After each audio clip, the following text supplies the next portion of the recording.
Radio Grand Lac, à Aix-les-Bains et autour du lac du Bourget, votre radio. La nature et vous, découvrir et s'émerveiller avec Sandrine sur Radio Grand Lac. Bonjour, bienvenue à votre émission La nature et vous, découvrir et s'émerveiller sur Radio Grand Lac. C'est le jeudi tous les 15 jours. Depuis la nuit des temps, la nature nous inspire et nous émerveille. Comment sommes-nous en interaction avec le vivant autour de nous ? Pour cela, je reçois différents invités. Aujourd'hui, c'est Vanessa Mendes. Bonjour Vanessa. Bonjour Sandrine. Je vais vous présenter Vanessa dans quelques instants. Le terme écosystème est usité, comme on le sait, dans le monde de la nature. Et en fait, moi j'adore l'étymologie des mots. Ça nous ramène vraiment à l'origine du sens. Et le terme écosystème, a été forgé par le botaniste George Tensley en 1935. Et il provient du grec iokos, maison, et systéma, réunion en un seul corps dans un ensemble de différentes parties. Par exemple, la forêt est un écosystème et il existe différentes relations d'interdépendance sous forme d'échange de matière et d'énergie au niveau organique, minéral, chimique, avec le monde végétal, animal et le micro-organisme. Et s'il y a un déséquilibre qui se produit au niveau d'un des éléments, ça déséquilibre l'ensemble de l'écosystème. Et la nature, mais sans l'intervention de l'homme, a cette capacité de s'autoréguler de façon harmonieuse. Et la nature inspire l'homme. Alors justement, le terme écosystème est usité également au niveau sociétal, au niveau organisationnel. Par exemple, l'entreprise est un écosystème où il y a l'intervention de l'humain, des machines, ça génère un flux financier, il crée des produits, des services, ils sont en interaction avec des clients, des fournisseurs et le tout dans la cité et dans un environnement socio-économique. Et à l'heure actuelle, il est fort de constater il y a plusieurs parties qui sont en déséquilibre et on voit bien le désordre que ça génère au sein de ces écosystèmes. Alors, la nature, elle va se rééquilibrer de façon harmonieuse et s'autogérer de façon harmonieuse et paisible, mais dans notre monde socio-économique, depuis des décennies, on entend plutôt parler de guerre économique, alors qu'on pourrait très bien parler de paix économique. Alors, si l'homme s'inspire tant de la nature, comment pourrait-il gérer son système, son écosystème, sous l'angle de la paix économique ? Et nous allons en parler avec Vanessa Mendes, qui est directrice adjointe de la chaire paix économique de Grenoble École de Management. Alors, quand Vanessa m'a fait part de son parcours, j'ai été profondément touchée par sa sensibilité, son humanité et sa capacité à naviguer du monde de la haute finance internationale dans lequel elle a évolué de nombreuses années vers le monde de l'entrepreneuriat social et solidaire avant de rejoindre la chaire en 2021. Et sa sensibilité à la nature a également évolué au fur et à mesure de son parcours. Alors Vanessa, ma question fétiche auprès de chacun de mes intervenants est: que représente pour vous la nature ? Rebonjour Sandrine, merci pour cette question qui honnêtement m'a interpellée lorsque nous avons eu cet entretien préparatoire. Vous l'avez évoqué, mon rapport à la nature n'a pas été immédiat ni évident. En tout cas, ma prise de conscience du lien à la nature s'est fait de manière, on va dire, évolutive, voire tardive. Il faut savoir que je suis née dans une ville minière dans le sud de la France, en Provence, une petite ville qui s'appelle Gardanne, située entre Aix-en-Provence et Marseille, et que mes parents m'ont élevée, on va dire, dans un style de vie relativement citadin, éloigné, on va dire, des massifs et des montagnes de Provence. Et ensuite, après mes études, je suis allée à Paris. Je pensais que j'y ferais qu'un court parcours, mais finalement, j'y suis restée 22 ans. Donc, j'ai vécu pendant plus de 2 décennies dans Paris intramuros. Là encore, assez coupé, on va dire, du vivant, de la biodiversité. Et ma connexion ou ma reconnexion à la nature a eu lieu assez récemment, somme toute, en 2016, lorsque je suis partie aux Philippines pour une mission de solidarité internationale qui m'a en fait emmenée donc à 11 000 kilomètres de Paris, sur l'île de Luzon, pour ceux qui connaissent, puisque en fait les Philippines c'est un archipel de plus de 7000 îles, dont 2000 sont habitées, et donc j'étais à 40 kilomètres au nord de Manille, dans une ferme entourée donc d'une nature à la fois sauvage, généreuse, riche, mais aussi intimidante, je dois bien l'avouer. J'ai dû prendre, on va dire sur moi, j'ai dû vaincre certaines de mes peurs, puisque j'ai été amenée à cohabiter avec on va dire une partie de la faune qui entourait cette très belle ferme. J'avais pour colocataire des toucans, peut-être que certains d'entre vous connaissent. Il s'agit de lézards géants, des sortes de geckos qui font un bruit typique la nuit. Il y avait également des mygales. Enfin, en tout cas, ce lien à la nature m'a à la fois surprise et je me suis dit que pour vaincre mes peurs, je devais accepter de faire partie, on va dire, de cet écosystème durant, on va dire, au moins le temps de mon séjour aux Philippines et je vais vous confier quelque chose que j'ai confié à peu de personnes. Pour être en sérénité et en protection, je demandais on va dire à ces êtres animés visibles et non visibles de m'accueillir et de ne pas me faire de mal. Voilà, donc c'était un lien assez surprenant, mais je dois avouer que cette nature, on va dire sauvage, et j'ai découvert une partie de la forêt primaire aussi aux Philippines. J'ai vu des plantations d'ylang-ylang au parfum puissant. J'ai pu admirer de magnifiques lagons, mais également des volcans. Donc quelque part, voilà, cette apparition d'une nature puissante m'a rappelé aussi ma vulnérabilité, m'a ramené à une forme d'humilité, même si j'essaie depuis plus de 20 ans en développement personnel de travailler sur mon ego, sur mes fragilités, sur qui je suis en tant que femme, en tant que professionnelle, en tant qu'être humain. Ce lien, on va dire, rapproché avec la nature m'a rappelé que finalement l'humain est assez petit par rapport à ces éléments eau, air, feu qui nous entourent au quotidien, à ce cosmos qui nous rappelle aussi une forme de transcendance. Donc la nature pour moi c'est tout ça, et si je devais le résumer, je dirais que la nature c'est là où il y a le rythme de la vie. La nature, c'est effectivement là où il y a la vie, et cette vie qui est là en continu. Et je repensais en essayant de répondre à cette question au clivage, on va dire historique, qui est de mon point de vue contestable, entre nature et culture. On a eu pour habitude, tout au moins en Occident, d'opposer la nature à la culture. Donc la culture au sens d'un système de signes qui produit du sens. Et c'est vrai que en philosophie, on a toujours effectivement eu cette discussion, cette réflexion sur l'opposition entre physis, donc la nature au sens grec, qui veut dire la totalité des événements, la totalité, le tout quelque part, versus le nomos, qui désigne plutôt la loi, la règle.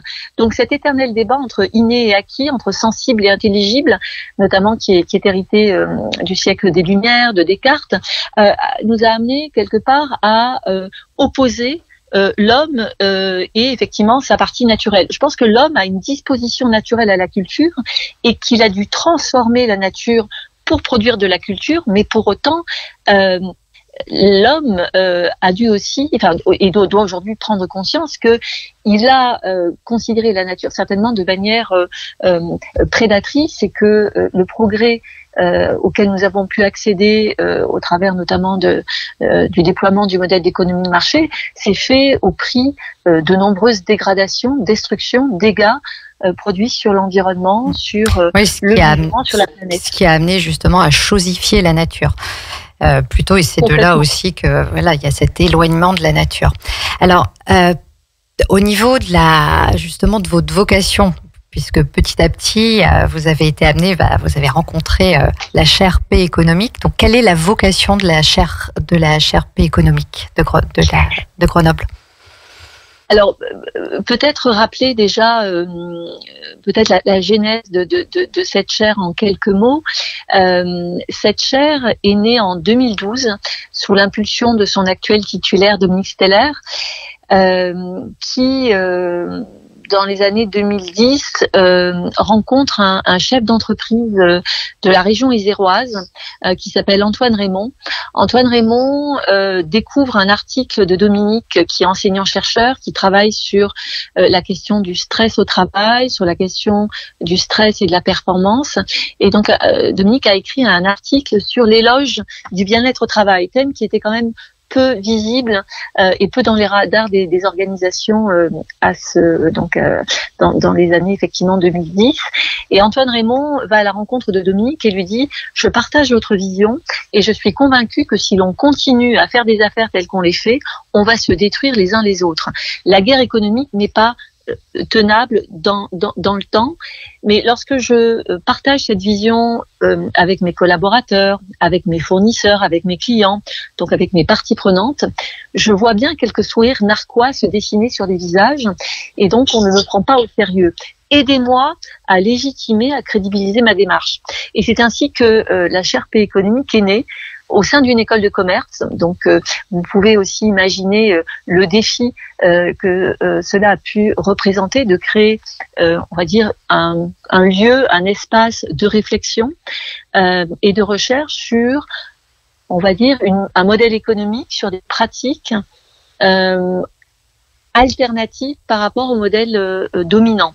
Dit autrement, la paix économique, c'est une autre façon de repenser l'économie et sa finalité, une autre façon de repenser le profit, peut-être de manière moins utilitariste, et de tenter de remettre l'humain au cœur de l'économie. Et derrière, on va dire, cette tentative de repenser l'économie, il y a évidemment une volonté de repenser le projet de société. À quoi souhaitons-nous, chacun d'entre nous, à quoi souhaitons-nous contribuer en tant qu'individu, en tant que professionnel? Dit autrement, le projet sociétal à naître dans une société en déliquescence, une société qui effectivement cherche de nouveaux repères. Ce projet sociétal, vers quoi s'oriente-t-il? Vers des valeurs humanistes ou vers des valeurs plus utilitariste? En tout cas, la question est posée. Et donc, la chaire, c'est un espace d'exploration et de production de connaissances et de savoirs sur de nouveaux modèles économiques, de nouvelles pratiques, de nouveaux modes de gouvernance, de nouvelles façons de faire entreprise et de faire économie, mais aussi de faire société. La paix économique repose sur 4 invariants qui ont été donc définis lors de sa création. Le premier et de ne pas nuire. Ça fait écho au serment d'Hippocrate. Le deuxième, c'est de respecter la vie sous toutes ses formes.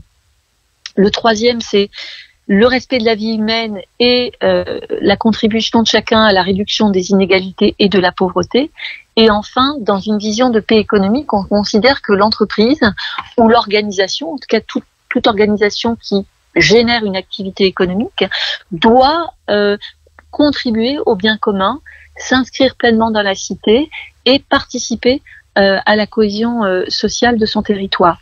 Donc c'est une vision véritablement intriquée d'une économie dans son territoire, d'une économie dans le social. C'est-à-dire que il n'y a pas d'orthogonalité entre société et économie. Et donc la paix économique, vous l'avez compris, c'est un concept qui est quand même relativement complexe à appréhender. C'est un concept holistique, transverse, qui ne s'aborde pas que d'un point de vue qui pourrait être l'économie ou les sciences de gestion, puisque nous sommes au sein d'une école de commerce. Mais la paix économique, c'est un objet qui a des racines et des fondamentaux qui s'ancrent dans la spiritualité, dans l'anthropologie, la sociologie, la psychologie. Donc c'est véritablement une tentative quelque part de repenser la coexistence, le vivre ensemble.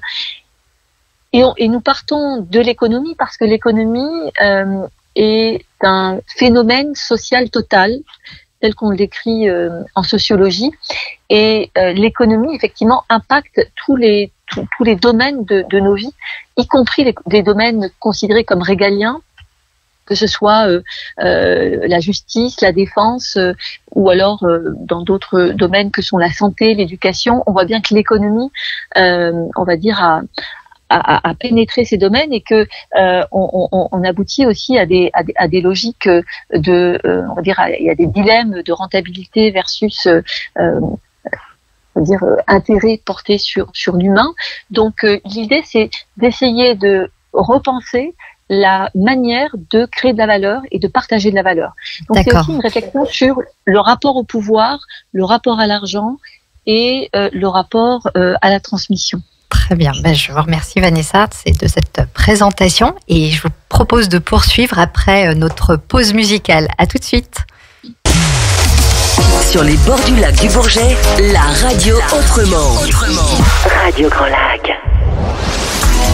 La nature et vous, découvrir et s'émerveiller avec Sandrine sur Radio Grand Lac. Et voilà, nous nous retrouvons ensemble pour La Nature et vous avec mon invitée Vanessa Mendes, directrice adjointe de la chaire P économique de Grenoble École de Management. Donc Vanessa nous présentait la vocation de la chaire et nous sommes dans une émission autour de la nature. Donc si on fait un parallèle justement avec la nature, dans la nature on parle de coopétition, à savoir collaboration et compétition. Par exemple, les arbres cherchent de la lumière pour pouvoir s'épanouir et en même temps sont reliés par tout leur réseau racinaire pour s'entraider et s'alimenter. Dans le monde animal, les animaux vont chasser pour manger et également défendre leur territoire et en parallèle, dans leur écosystème, ils s'entraident. Alors justement, comment cela pourrait-il se traduire dans le monde de l'entreprise, Vanessa ? Au sein de la chaire P économique, nous travaillons de manière très étroite avec des entreprises qui soutiennent la chaire financièrement et opérationnellement.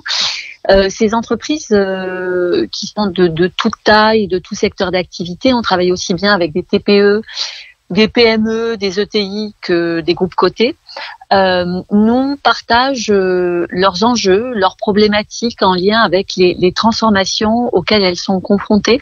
Ce peut être des transformations d'ordre organisationnel, managérial, culturel.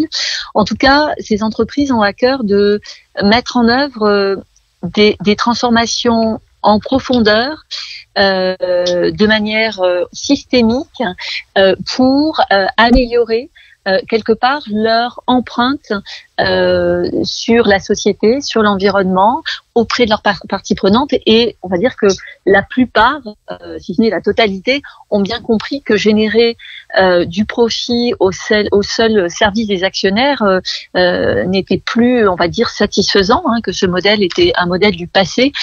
Et qu'aujourd'hui, l'entreprise pacifiée ou florissante, nous c'est la terminologie que l'on a choisie, mais on peut retrouver des leviers comparables dans l'entreprise contributive, qui a été présentée par Fabrice Bonifay, ou l'entreprise humaniste, ou encore l'entreprise qui serait basée sur le modèle de la permaculture, la perma-entreprise. En tout cas, tous ces modèles d'entreprise ont pour vocation à renforcer le lien entre les collaborateurs et la direction, entre l'entreprise donc et ses parties prenantes externes. Et au sein de la chaire, en fait, nous avons défini des axes de recherche qui sont au nombre de 4 et qui précisément indiquent ou proposent des directions pour les entreprises en matière effectivement de redirection écologique et sociétale. Le premier axe concerne l'axe de la paix intérieure ou du rapport à soi.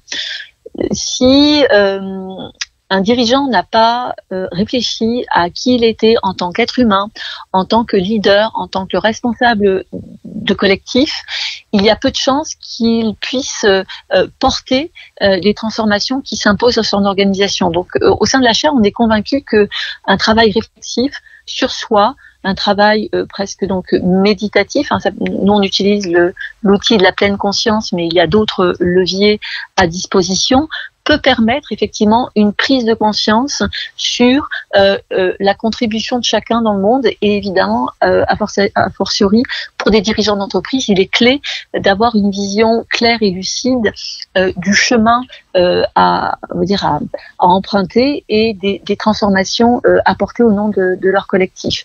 Le deuxième axe concerne la paix relationnel, c'est-à-dire le rapport à l'autre, et on considère, même s'il n'y a pas d'ordre hiérarchique, que si le premier niveau a été nourri correctement, que le deuxième niveau, c'est-à-dire la paix relationnelle, comment les relations s'organisent au sein de l'entreprise, comment le pouvoir circule au sein de l'entreprise. Et tout à l'heure, en introduction, Sandrine, vous mentionniez la nécessité d'une bonne circulation de l'énergie dans tout organisme vivant. Et là, c'est un peu la même chose. Lorsqu'il y a une accumulation de pouvoir ou d'argent, on va dire, à un endroit donné, ça peut évidemment générer des dysfonctionnements. Donc, la paix relationnelle, c'est comment, effectivement, l'autonomie des collaborateurs, leur émancipation, leur prise de décision et leur, on va dire, la mise en exergue de leur puissance en tant qu'individu et en tant qu'individu disposé et on va dire apte à prendre des décisions peut s'exprimer au sein de l'entreprise. Le troisième niveau concerne la paix organisationnelle, c'est-à-dire le rapport aux parties prenantes. Dans ce champ-là, nous sommes attentifs à l'épanouissement des parties prenantes. Dit autrement, comment envisager des stratégies de co-création de valeur, de co-innovation, comment l'entreprise peut effectivement impliquer ces fournisseurs, ces prestataires qui historiquement ont quand même été assez maltraités, notamment dans certains secteurs comme la distribution, pour effectivement être dans un effort collectif et dans un mode de co-construction en intelligence collective pour penser des stratégies gagnant-gagnant pour tous. Et là, on a notamment un chercheur qui travaille depuis quelques années déjà sur la thématique des achats collaboratifs. Et enfin, le dernier axe concerne la paix dite écosystémique, où là on se situe plutôt à un niveau macro et l'on va essayer de comprendre quelle est la part de violence engendrée par des accords commerciaux internationaux, des accords de libre-échange, notamment impulsés par, on va dire, des institutions multilatérales que sont le FMI, la Banque mondiale, l'OMC. Quels impacts sur les pays en développement, les pays les moins avancés, les impacts sur effectivement la société civile, les citoyens, les populations locales. Voilà, donc c'est une vision évidemment très large, on va dire du spectre de la paix économique et son ancrage opérationnel dans l'entreprise. Et peut-être pour être plus on va dire plus précis et plus concret, on peut citer des exemples de déploiement d'actions que nous avons mené et que nous menons encore avec certaines de nos entreprises. Nous avons déployé à grande échelle un programme mindfulness, donc un programme de pleine conscience auprès de cadres d'une entreprise membre de la chaire il y a quelques années déjà, qui ont fait l'objet, on va dire, d'une étude pour essayer de se saisir en fait des impacts. Est-ce que un ancrage personnel plus fort a un retentissement et rejaillit sur la performance collective de l'entreprise? Est-ce que une lucidité et un discernement au niveau des collaborateurs peut permettre quelque part de faire émerger une sagesse collective ou une éthique collective? Voilà, en tout cas, ce sont des pistes de recherche et de travaux empiriques que nous menons, on va dire, étroitement avec certaines entreprises de la chaire, une en particulier. Un deuxième axe que je peux citer concerne le programme du servant leadership, ou en bon français, le style de management du leadership serviteur. Alors c'est une théorie qui a été mise en place au début des années 70 par un certain Robert Greenleaf, qui avait eu cette intuition, je trouve assez novatrice à l'époque, de considérer que le rôle d'un responsable n'était pas nécessairement de contrôler a posteriori la performance de ses subordonnés, mais que au contraire le rôle d'un dirigeant, d'un responsable de collectif était au contraire de d'encourager, de promouvoir, d'être présent à chaque instant pour ses équipes, pour ses collaborateurs, pour faire grandir et révéler les talents. Le rôle du servant leadership, c'est véritablement de rassurer, d'être là pour poser un cadre, on va dire stable et de sécurité et de bienveillance pour permettre l'expression libre de la parole, pour autoriser les collaborateurs à être en désaccord avec la stratégie ou avec une décision qui est prise, pour essayer donc d'impliquer et d'embarquer le plus grand nombre de personnes dans les décisions effectivement qui concernent l'ensemble de l'entreprise. Donc on est vraiment dans le partage de la décision, et le rôle du dirigeant finalement est plutôt vécu comme un rôle de coach, ou en tout cas d'un dirigeant qui est au service de ses équipes. Voilà, donc c'est une vision évidemment qui vient en contraste de la vision historique du chef, voilà, qui a un rôle assez verticalisé et qui va contrôler, superviser et qui va demander des comptes à ses équipes. Alors Vanessa, j'ai deux questions. En fait, on va bientôt aller vers la fin, mais j'aurais une question pour aller dans le concret. J'aurais plein de choses sur lesquelles je souhaiterais rebondir par rapport au cadre, au rôle du manager, à l'importance de la verticalité. Mais concrètement, par rapport, je reviens sur le thème d'introduction, à savoir l'écosystème. Et vous parliez tout à l'heure, il y a tout ce lien aussi avec les fournisseurs. Et à l'heure actuelle, nous sommes en pleine période de déséquilibre. Il y a plein de paramètres justement qui influent sur l'ensemble de cet écosystème organisationnel. Auriez-vous par exemple l'exemple concret d'une entreprise avec ses fournisseurs, peut-être de par le passé, ou comment ont-ils peut-être de par le passé résolu certains problèmes, par exemple entre fournisseurs et entreprises, s'il y avait un déséquilibre qui était en train de naître? Est-ce que vous auriez un exemple concret? Alors moi, j'avais plutôt, au-delà des achats collaboratifs, qui est effectivement un sujet qui est donc porté au sein de la chaire par notre chercheur Hugues Poissonnier, qui a d'ailleurs créé un institut dédié à cette question et qui travaille essentiellement sur la transition d'une stratégie de cost killer, dont nous avons été abreuvés. Quand je dis nous, c'est-à-dire des gens comme moi qui ont été formés dans les écoles de commerce il y a plus de 20 ans, 30 ans. Effectivement, la stratégie, on va dire, de génération de marge, d'écrasement des prix était la voie à suivre. Hugues réfléchit davantage sur effectivement des stratégies où de la valeur partagée peut se dégager. J'avais en tête plutôt le modèle coopératif. Je trouve que ce modèle coopératif, donc le modèle des entreprises coopératives est un exemple assez exemplaire dans le sens où il permet on va dire de porter un discours de preuve en matière de partage de la richesse, de la valeur et de la décision.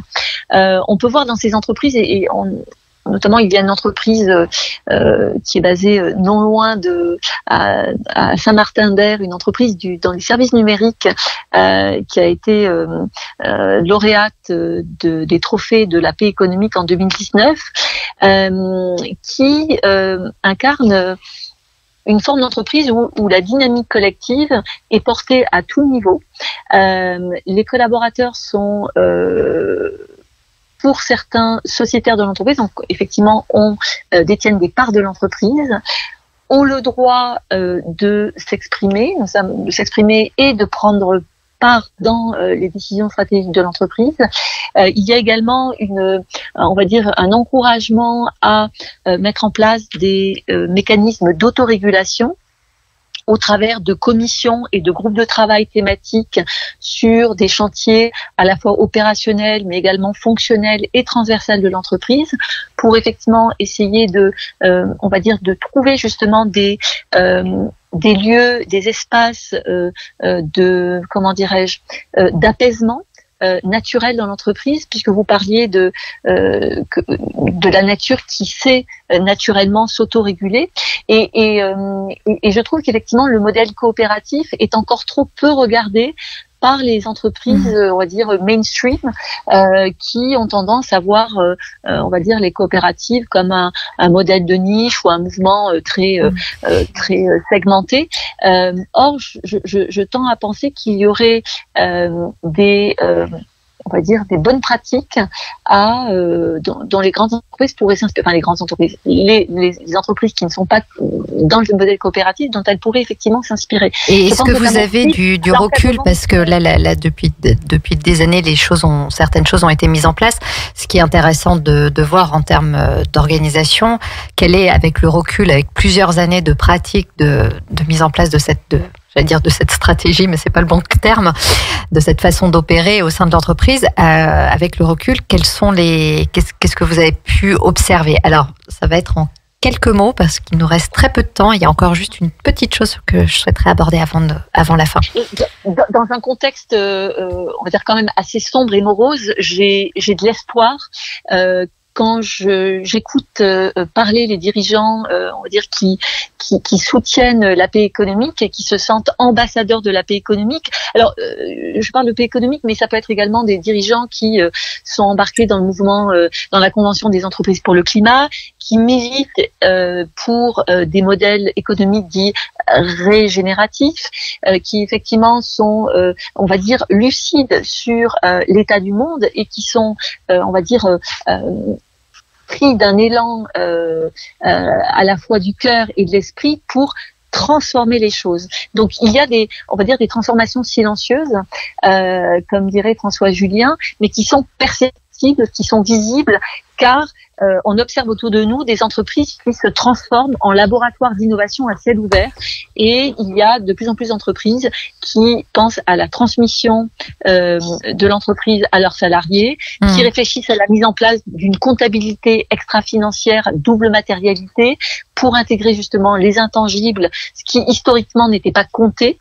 Il y a des entreprises qui aussi veulent prendre soin de leurs salariés par différents mécanismes, et on n'est pas dans le greenwashing ni dans le social washing. Il y a une véritable volonté de contribuer à l'épanouissement des salariés.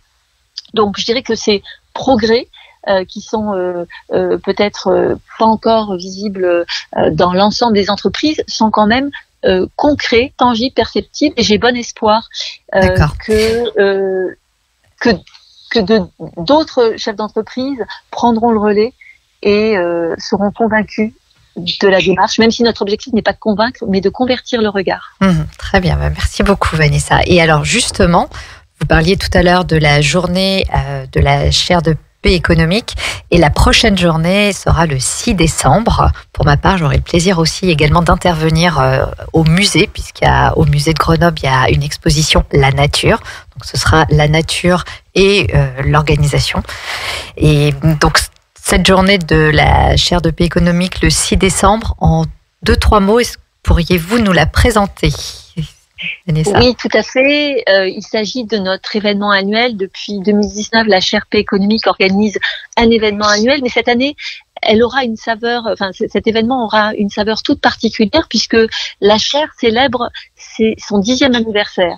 Donc nous serons très heureux de fêter ce jalon historique avec, je dirais, plus de 500 participants, à la fois des chefs d'entreprise, des entrepreneurs, mais également des étudiants, des enseignants, le grand public.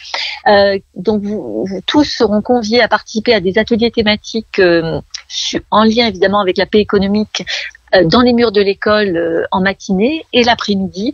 Nous poursuivrons nos activités, mais là qui seront plutôt d'ordre artistique, culturel, au musée de Grenoble, en lien avec l'exposition sur la nature qui se tient jusqu'au mois de janvier, je crois. Donc mars, je crois.